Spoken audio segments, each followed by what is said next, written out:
दिन होना चाहिए मंगलवार। कौन सा दिन होना चाहिए? जम के बोलो जरा। मंगलवार। विवाह शादी में देरी हो रही हो, या कोई नया कार्य चालू कर रहे हो उसमें देरी हो रही हो, या कोई सर्विस के लिए नौकरी के लिए जा रहे हो और वो कार्य नहीं हो रहा हो, तो एक धतूरा, केवल एक धतूरा, उस धतूरे को फोड़कर उसके अंदर का फल निकालकर उस फल को शिवलिंग पर चढ़ाकर एक लोटा जल शंकर भगवान को समर्पित कर आइए। दिन होना चाहिए मंगलवार। कौन सा दिन होना चाहिए? जम के बोलो जरा। मंगलवार का समर्पित करो। उसके बाद में आप विवाह के लिए अगर समर्पित करे हैं तो विवाह में देरी नहीं होगी। व्यवसाय और व्यापार के लिए या नौकरी के लिए समर्पित करे हैं तो उसमें देरी नहीं। तुम जिस दिए में भगवान की आरती उतारते हो, जिस दिए से तुम भगवान की पूजन करते हो, उस दिए की बत्ती को नीचे डाल दीजिए और उस दिए को पानी की बाल्टी में धो दीजिए। कौन सी बाल्टी में? जिस बाल्टी के पानी से आप बच्चे को स्नान करा सको। महाराज केवल भगवान पर से ले जाकर, पास में से ले जाकर उस बाल्टी में थोड़ी देर डाल दो और उस बाल्टी के पानी से उस बच्चे को स्नान करा दीजिए। 15 से 20 मिनट, आधा घंटा लगेगा, बच्चे का बुखार पूरा उतर जाएगा। इतना विधान है दीप का। जब आप पशुपति व्रत कर रहे हो या कोई नियम धारण कर रहे हो या कोई आपने नियम उठा रखा है और वो कार्य आपका हो ही नहीं रहा, आपने 2 बार पशुपति व्रत कर लिए, आपने ये कर लिया, आपने प्रदोष कर लिया, आपने सोमवार कर लिया, आपने सारे अनुष्ठान कर लिए, बहुत सारे उपाय भी करे तो भी नहीं हो रहा है, तो इस बीच वाली पत्ती पर शहद लगाकर बाबा का जो शिवलिंग है उस शिवलिंग को इसको छुआ दीजिए या उससे चिपका दीजिए और उस पर अपनी हथेली रखकर कामना कर कर वापिस घर को आ जाइए। बाबा आपकी वो मुराद शीघ्र 3 महीने के अंदर पूरा कर ही देता है। ये पक्का। तो 3 नियम अपनी जिंदगी में धारण कर लें। अगर ठेला लगा रहे हैं रोड पर, अगर आपके पास में कोई व्यापार नहीं, कोई दुकान नहीं, कोई सर्विस नहीं, कोई नौकरी नहीं, 3 नियम जिंदगी में। पहला, एक बार जिंदगी में पशुपति व्रत अवश्य करो। दूसरा, प्रत्येक प्रदोष एक शंकर जी के मंदिर में दिया और एक अपने घर के दरवाजे पर दिया अवश्य लगाओ, प्रत्येक प्रदोष। और तीसरा नियम बना लो, शिवरात्रि महीने की आती है, हर महीने की शिवरात्रि में शंकर जी के मंदिर पर दिया, बेलपत्री के वृक्ष के नीचे दिया, आंवले के वृक्ष के नीचे दिया और अपने घर के दरवाजे पर दिया। ये 4 स्थान पर दिया। प्रत्येक महीने की शिवरात्रि पर लगाना प्रारंभ करो। 4-5 शिवरात्रि निकलेगी, बाबा इशारा कर देगा और तेरी नैया पार।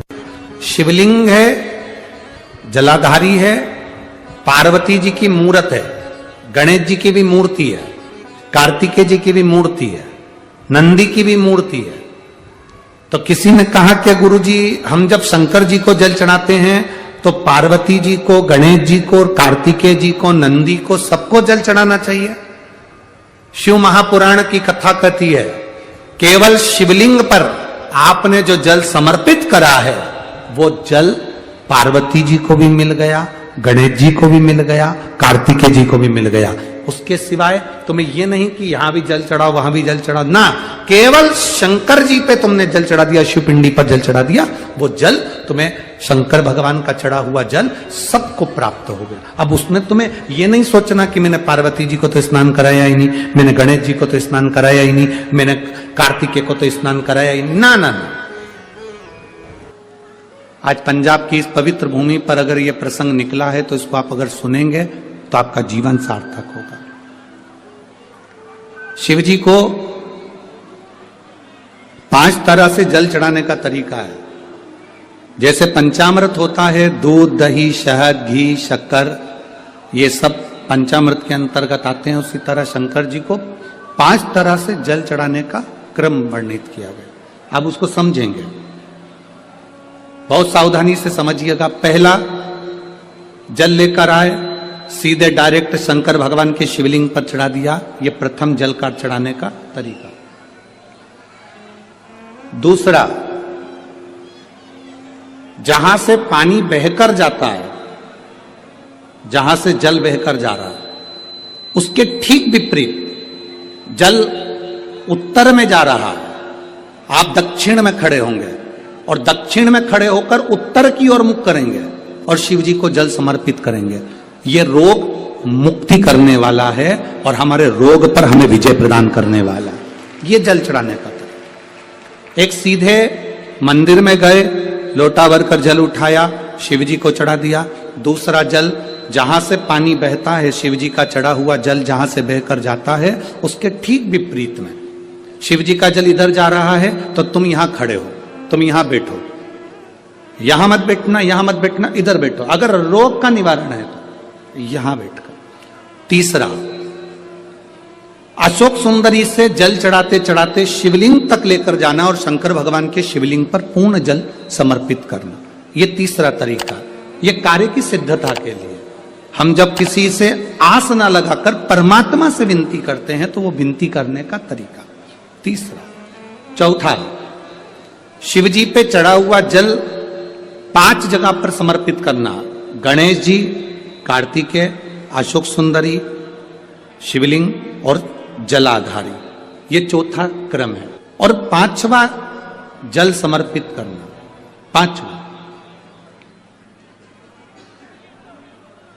5वें नंबर का जल।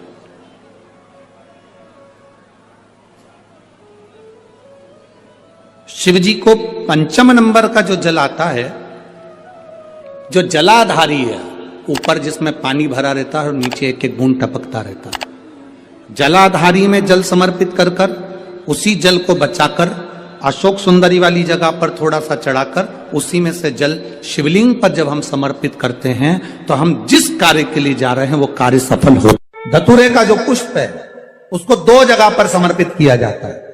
अशोक सुंदरी के स्थान पर जो खिला हुआ भाग है उसको इस तरह से रखते हैं कि शिवलिंग की ओर उसका खिला भाग जाए, और डंडी का भाग इधर गणेश जी, कार्तिकेय जी और 33 कोटि जो देवी देवता हैं उस ओर उसका भाग जाए।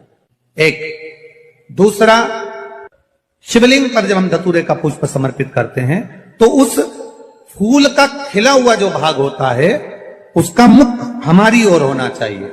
बहुत अंतर है महाराज। कनेर का पुष्प इससे विपरीत में चलता है। कनेर का जो पुष्प होता है उसकी डंडी का मुख हम अपनी ओर रख लेते हैं और खिला हुआ भाग महादेव की ओर कर देते हैं। जिसका व्यापार ना चले, व्यवसाय ना चल रहा हो, बहुत ज्यादा कष्ट में जीवन निकल रहा हो और बहुत ही ज्यादा तकलीफ हो रही हो, तो धतूरे को हल्दी में डुबोकर शंकर भगवान को 12 बजे समर्पित करें। उस धतूरे को वापस उठा लाएं 5-10 मिनट के बाद, श्री शिवाय नमस्तुभ्यम बोलकर लाल कपड़े में उसको बांधकर व्यापार वाली जगह में कहीं पर भी उसको बांध दिया जाए। व्यापार पीछे नहीं हटता, व्यापार अग्रण्य भाव में बढ़ता चले जाता है। महाराज, हल्दी में डुबोना पड़ता है। जलाधारी, अशोक सुंदरी वाला स्थान, ये जो जलाधारी है, बेटियों के स्थान से जलाधारी तक जो कनेर के माला बनाकर स्पर्श कर कर लगा देता है, शिवरात्रि के दिन प्रदोष काल के समय पर उस पति पत्नी में कितना भी झगड़ा हो रहा हो, आपस में प्रेम बनना प्रारंभ हो जाता है। अदालत का केस धीरे धीरे समाप्त हो। ये भी अलग अलग होते हैं। पहला दिया होता है पणाती दिया।